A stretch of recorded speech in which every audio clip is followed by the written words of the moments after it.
मेरा ये ख्याल है कि ये कहीं ना कहीं जो रिपब्लिकन्स ने गलत आदमी को किया, लेकिन प्रॉब्लम ये थी कि जो डेमोक्रेट के थे कमला हैरिस, वो इतनी स्ट्रांग कैंडिडेट नहीं थी जो डोनाल्ड ट्रंप को हरा सके। तो वो जो एक ऑप्शन होता है ना कि when there is no option, तो वो नो ऑप्शन वाले केस में डोनाल्ड ट्रंप साहब बन गए। और जिस तरीके से इनकी कार्रवाई, जिस तरीके से बोलते हैं, तो मुझे लगता है कि ये ही is totally, there is some problem with this man, because ये सुबह कुछ कहते हैं, शाम को कुछ कहते हैं, अल्टीमेटम बढ़ा देते हैं, कभी अल्टीमेटम घटा देते हैं। तो इनकी बातें जो है सुन के मुझे ऐसा लगता है कि इनके कोई ना कोई जो है साइकोलॉजिकल प्रॉब्लम है, और उसकी वजह से इनको ये अंदाजा नहीं रहता कि आप किसके साथ।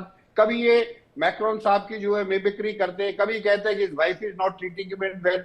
ये जो किस्म की बातें, जो आदमी एक प्रेसिडेंट है एक दुनिया में सबसे बड़े मुल्क का, तो मुझे लगता है कि इनका इम्पीचमेंट तो होना चाहिए। और ये चाहे इस बात पे हो चाहे किसी बात पे हो। और मैं आपके चैनल पे कह रहा हूं, मैं पहले भी कई चैनलों पे ये बात कह चुका हूं कि डोनाल्ड ट्रंप साहब अपना टेन्योर पूरा नहीं करेंगे, इनका इम्पीचमेंट जरूर होगा। जिस हिसाब से ये बातें कर रहे हैं, जिस हिसाब से ये गुस्सा दिखा रहे हैं, एक तरफ ये अल्टीमेटम देख रहे हैं, एक तरफ ये ऐसी बदजुबानी लैंग्वेज इस्तेमाल करे, और दूसरी तरफ ये पीस टॉक्स की बात करे। कौन सा देश इतना जो इज्जतदार देश होगा, ईरान जैसा, वो इनकी बातों का अल्टीमेटम भी सुन लेगा, इनकी बकवास भी सुन लेगा, उसके बाद पीस टॉक्स करेगा।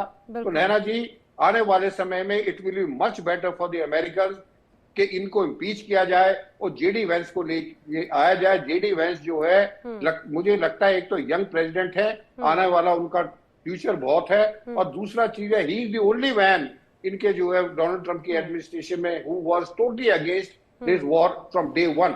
और वो अभी भी जो है बेंजामिन नेतन्याहू के साथ उनकी टेलीफोन पे तू मैं हुई, और उन्होंने जो है बेंजामिन नेतन्याहू को सुनाया कि अमेरिका इस वॉर में जो है आप लोगों ने फंसाया, अदरवाइज इस लड़ाई में हमारा कोई मतलब नहीं था। अभी तो ऐसा लग रहा है सिरोही सर, अभी तो ऐसा लग रहा है कि डोनाल्ड ट्रंप भस्मासुर बन चुके हैं, जो अपने ही कर्मों से, अपने ही नीतियों से, अपनी ही बातों से खुद को भस्म करने पर उतारू हैं। और वो भस्मासुर जो सिर्फ डोनाल्ड ट्रंप की गद्दी नहीं जलाएगा खाएगा, बल्कि अमेरिका की अर्थव्यवस्था और दुनिया को भी एक बड़े मुश्किल वाले दौर में धकेल देगा। अभी तो वो दौर है।